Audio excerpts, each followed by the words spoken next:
बिस्मिल्लाहिर्रहमानिर्रहीम अस्सलाम वालेकुम। आज की हमारी डिस्कशन होगी सेरेल पाकिस्तान के हवाले से।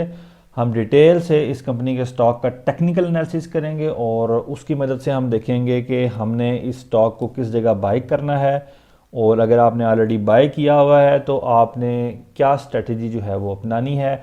अगर आप लो रिस्क लेकर इस स्टॉक में ट्रेड करना चाह रहे हैं तो आपकी क्या स्ट्रेटजी होनी चाहिए, और अगर आप ज़रा हाई रिस्क लेकर इस स्टॉक पे ट्रेडिंग करना चाह रहे हैं तो फिर आपकी स्ट्रेटजी क्या होगी। तो हम अपनी डिस्कशन को शुरू करते हैं। अभी से वीडियो को लाइक कर दें, चैनल को सब्सक्राइब नहीं किया हुआ तो चैनल को लाजमी सब्सक्राइब कर दें। आपके सामने टेक्निकल चार्ट जो है वो ओपन हुआ हुआ है और इस वक्त स्टॉक 57.74 रुपीज़ का क्लोज हुआ हुआ है। हम अपना टेक्निकल एनालिसिस जो है वो स्टार्ट करते हैं। अब मैंने आपके सामने ये एक लाइन ड्रॉ की है, ये इसकी डाउनवर्ड ट्रेंड की लाइन है। लास्ट टाइम जब मैंने इस स्टॉक का टेक्निकल एनालिसिस किया था तो उस वक्त ये स्टॉक जो है अपने डाउनवर्ड ट्रेंड में मूव कर रहा था, लेकिन अब ज़रा सिचुएशन तब्दील हो गई है। वो क्या चेंज हुई है हम उसको डिस्कस करते हैं। ये आपके सामने मैंने डाउन ट्रेंड की लाइन जो है वो ड्रॉ की हैं, दो पर्पल लाइंस हैं। इसके डाउनवर्ड ट्रेंड का जो चैनल है वो ये रिफ्लेक्ट कर रहा है, और डाउनवर्ड ट्रेंड का हमें पता किस तरह लग रहा है। डाउनवर्ड ट्रेंड का पता इस तरह लगता है कि जब लोअर लोज लगते हैं। आप ये देख सकते हैं, ये पहला इसका लोअर लो है, ये जहाँ मैंने ये एरो ड्रॉ किया है। उसके बाद आप देखें इसने एक दूसरा लोअर लो इस जगह पे लगाया है। अच्छा जी, उसके बाद आप देखें इसने एक तीसरा लोअर लो इस जगह पे लगाया है। ठीक है, तो डाउनवर्ड ट्रेंड में क्या होता है, लोअर लोज लग रहे होते हैं, और आप देख सकते हैं इस कि लोअर लोज जो है वो मुसलसल इसने लगाए हैं, जो कि डाउनवर्ड ट्रेंड का इंडिकेशन होता है। ठीक है, तो ये स्टॉक जो है वो डाउनवर्ड ट्रेंड में मूव कर रहा था, लेकिन 25 अक्टूबर 2023 को इसने अपना डाउन ट्रेंड जो है वो ब्रेक कर दिया। ये मैं आपके सामने आपको थोड़ा सा करीब करके दिखाता हूँ, ये देखें।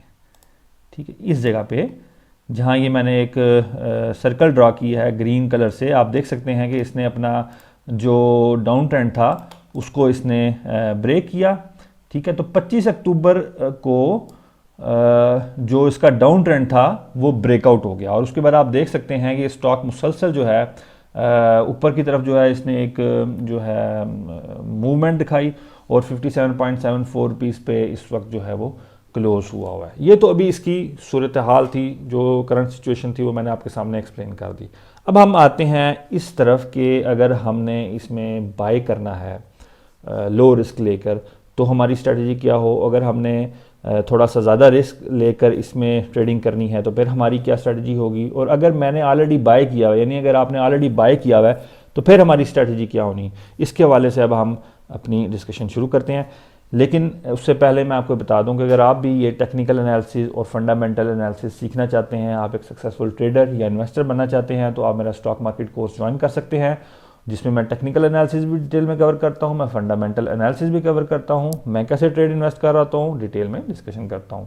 इस कोर्स की फ़ीस सिर्फ 6000 रुपये है, और ये व्हाट्सएप नंबर आपके सामने आ रहा है। इस व्हाट्सएप नंबर पर आप टेक्स्ट करके इस कोर्स का हिस्सा बन सकते हैं।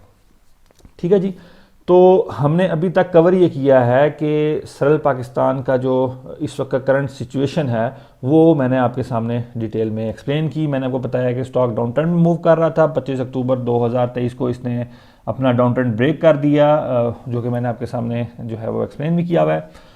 तो ये तो थी इसकी सिचुएशन। अब अगर आपने इस स्टॉक को, सबसे पहले हम ये देखते हैं कि अगर आपने स्टॉक को बाय किया हुआ तो आपकी क्या सिचुएशन, आपको क्या करना चाहिए। अगर आपने ऑलरेडी स्टॉक को बाय किया हुआ है तो आपको इस स्टॉक से एग्जिट कर देना चाहिए। क्यों? क्योंकि ये स्टॉक जो है वो अपनी रेजिस्टेंस के पास खड़ा है। ये मैं आपके सामने एक लाइन ड्रॉ करता हूँ।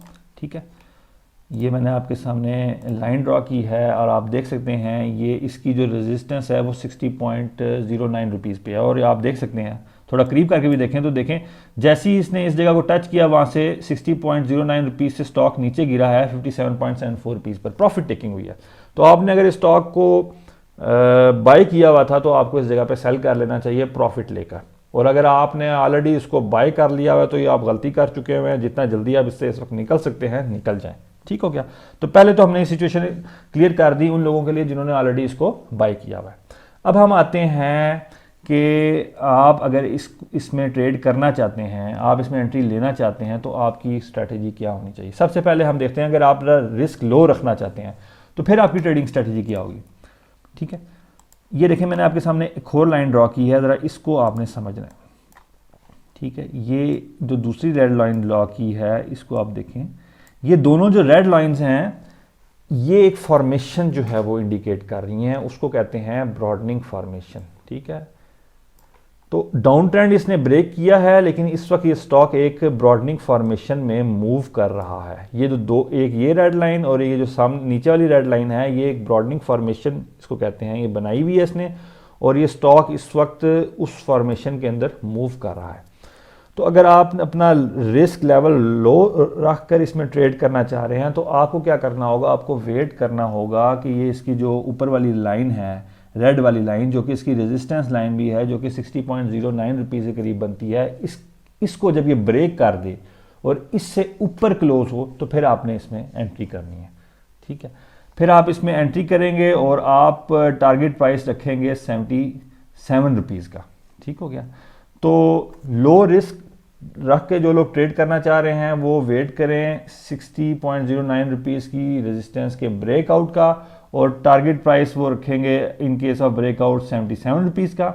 अब हम आते हैं उन लोगों के लिए जो ज़रा हाई रिस्क लेके ट्रेड करना चाहते हैं। देखें, अगर आप हाई रिस्क लेके ट्रेड करना चाहते हैं तो फिर आपने क्या करना है कि इवन इफ़ अगर ये स्टॉक नीचे आए, अभी 57.74 रुपीज़ के, अगर ये स्टॉक नीचे आता है तकरीबन 50 रुपीज़ पे, क्योंकि 50 रुपीज़ पे इसकी एक स्ट्रॉन्ग सपोर्ट जो है वो लाइक आ रही है, ये मैं इसको ब्लू लाइन से जो है वो ड्रा कर देता हूँ। 50 रुपीज़ के करीब इसकी एक 50.9 रुपीज़ के करीब इसकी स्ट्रॉन्ग सपोर्ट जो है वो लाइक आ रही है। अगर ये स्टॉक 57.74 रुपीज़ से नीचे गिर के 51 रुपीज़ तक आता है तो आप यहाँ इसको बाय कर सकते हैं इस जगह पे, और एक ट्रेड आपके लिए जो है वो जनरेट हो जाएगी कि आप 61 रुपीज़ पे ख़रीदें और 67 रुपीज़ जो आपका टारगेट प्राइस होगा, जो इसकी रेजिस्टेंस है, उस पर आप सेल कर दें, ठीक है। तो ये हाई रिस्की ट्रेडर्स के लिए ये स्ट्रैटेजी जो है वो होगी, और लो रिस्की ट्रेडर्स के लिए मैंने ऑलरेडी आपको स्ट्रैटेजी बता दी है। तो ये थी हमारी कंप्लीट डिस्कशन सरल पाकिस्तान के हवाले से। मैंने बड़ी डिटेल में आपके सामने जो है वो सारी सिचुएशन एक्सप्लेन की कि कैसे स्टॉक डाउन ट्रेंड में मूव कर रहा था, फिर इसने ब्रेकआउट किया और इस वक्त एक ब्रॉडनिंग फॉर्मेशन बना रहा है। ब्रॉडनिंग फॉर्मेशन में अब हमने ट्रेडिंग स्ट्रेटजी कैसे डिज़ाइन करनी है, उन लोगों के लिए जिन्होंने गलती कर ली है उसको बाय करके उसको क्या करना चाहिए, और जो लोग इसमें एंट्री करना चाहते हैं, अगर वो हाई रिस्क की ट्रेड लेना चाहते हैं तो वो किस जगह पर ट्रेड ले सकते हैं, अगर वो लो रिस्क लेकर इसमें ट्रेडिंग करना चाह रहे हैं तो उनकी स्ट्रैटेजी क्या होनी चाहिए। उम्मीद है आपको अच्छे तरीके से इसकी समझ लगी होगी। अगली वीडियो तक के लिए मेरी तरफ से खुदा हाफिज़, फ़ी अमानिल्लाह।